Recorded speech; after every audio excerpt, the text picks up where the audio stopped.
But in 1908, the British concept of amateurism was still an issue for the Olympics. By the Olympic oath, I ask only one thing: loyalty to sport.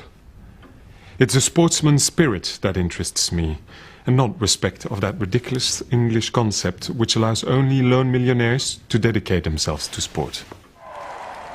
Although athletes were not yet being paid, the United States would bring coaches, high-tech equipment, new technology and hard-hitting tactics, as well as patriotic supporters. From the British point of view, in which their definition of amateurism was one in which athletes did not take sport seriously, did not use professional coaches, did not spend all their time training, the Americans were certainly professional in all those ways. They had professional coaches, intense preparation for training, a sort of win-at-all-cost mentality. Desborough decided to even up the balance of advantage a bit by ensuring that all 800 judges were British. But little did they suspect how each nation would interpret the rules in their own particular way. A hint of the furore to come was epitomised by a New York Times cartoon, which depicted the British Lion crashing into a brick wall. 2,022 athletes were selected to compete. Of these, only 44 were women. With the international team selected, there was the opening ceremony to organise. De Coubertin wanted this event to be the most spectacular ever held, and nothing would satisfy his ambition. Symbols were needed to stir the imagination and stimulate ambition, and they were found. It took, however, a considerable time for the Olympic ceremonies to mature and gain body. If the image of God were replaced for each athlete by the flag of their country, the grandeur of the ceremony would surely not fail to be enhanced. And the appropriateness of modernization is so obvious, there is no need to insist on it. It was the first time that teams were paraded behind their national flags and as teams and paraded in front of the king. It was a thrill for all these people to be greeted by the King of England in celebrating the opening of the Olympic Games. It was a major step forward, and it was a complete new style of bringing nationalism into the Olympic Games. But in fact, on the day, the ceremony did not go according to plan. One of the rows was over the fact that there seemed to be no American flags flying at the stadium. And the British were very quick to apologise, but nonetheless, the Americans were determined to take offence over this. The English taunted us in every conceivable way. They even ridiculed our flag. There were rows between the Russian team and the Finnish team about who should walk in and under which flag and in what order. But there was a particularly bitter aspect to a great deal of the controversy that was going on. The British announced shortly before the Games that any Irish athletes would have to run for Great Britain. The Irish Americans felt Irish and American. They certainly did not feel British. That was very clear. And they were quite upset that the Irish competing for the British team had to compete under the British flag. At this stage, a number of Irish athletes refused to compete. This was, of course, highly political. There was the height of the battle over Home Rule. At this stage, I was ready to pull out. No American flag, the Irish being forced to appear under the Union Jack. The British are 25 years behind America in sports, and 110 has far too many events organized for these Olympics anyway. So, with His Majesty, we declared the Games of London open. Well, as the American Ralph Rose marched with the American flag in front of the royal box where the King and Queen of England was sat, already little bits of disruption and organisational errors had created a bit of an atmosphere, and Ralph Rose didn't dip the flag in front of the King. And that became a major diplomatic incident, the fact that the Americans hadn't acknowledged the King of England. The legend goes that one of the American athletes, Ralph Rose, the flag bearer, or his teammate, another Irish-American, Martin Sheridan, also shouted, "This flag dips to no earthly king."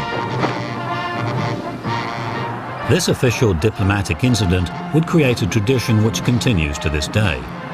American teams still refused to lower their flag at international events.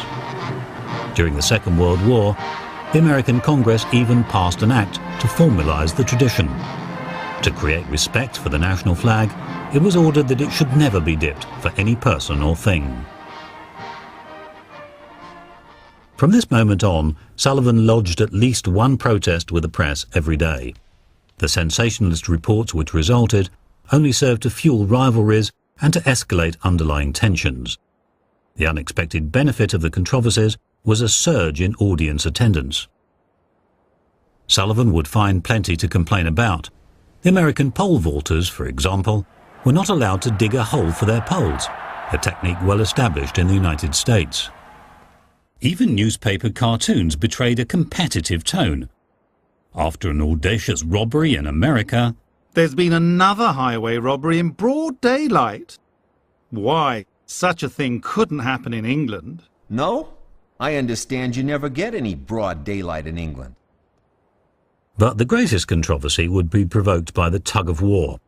The British side was represented by police teams.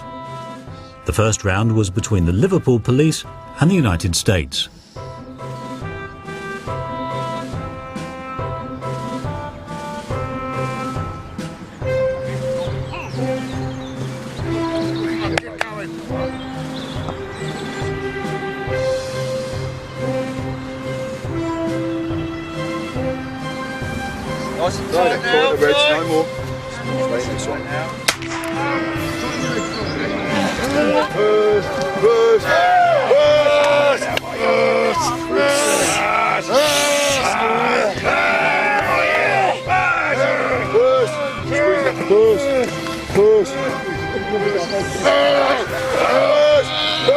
Legs now, Simon. Purse. More legs, Nick. Purse. Keep going. The event was all over the press. The United States remained as competitors for the shortest time on record. The Liverpool Police pulled them over the line almost as soon as they threw their weight on the rope. English unfair in Olympic Games. Liverpool Police wear monstrous shoes that arouse ire of Americans who kick in vain. I mean, the British know the rules, don't they? That no competitor shall wear prepared boots or shoes with any projecting nails, tips, sprigs, points, hollows, or projections of any kind. The flurry of indignant complaints from American press and athletic organisations stirred the captain of the London police team to offer a restaging of the event. I have a letter here from H. Duke, Captain City Police Team. I should like to state that the City of London Police Team are prepared to make a match with the Americans before they return home, in which both teams shall pull in stockinged feet. We do not wish the Americans to go back home dissatisfied with their beating, and we therefore give them the opportunity of showing if they are as capable tuggers as they claim to be.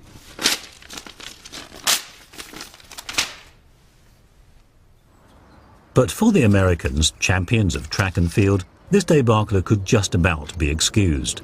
There were more important events on which to focus, such as the 400-metre race. We're here to win the championships in field sports, and we're going to do it.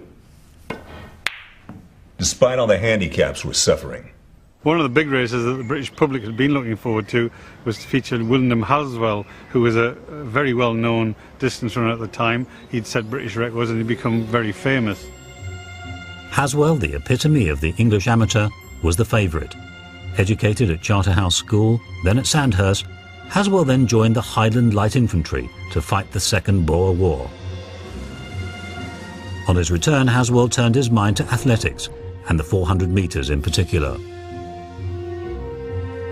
Michael Johnson is a 5-time Olympic gold medalist and 9-time world champion. He's the greatest 400 metres runner of his generation.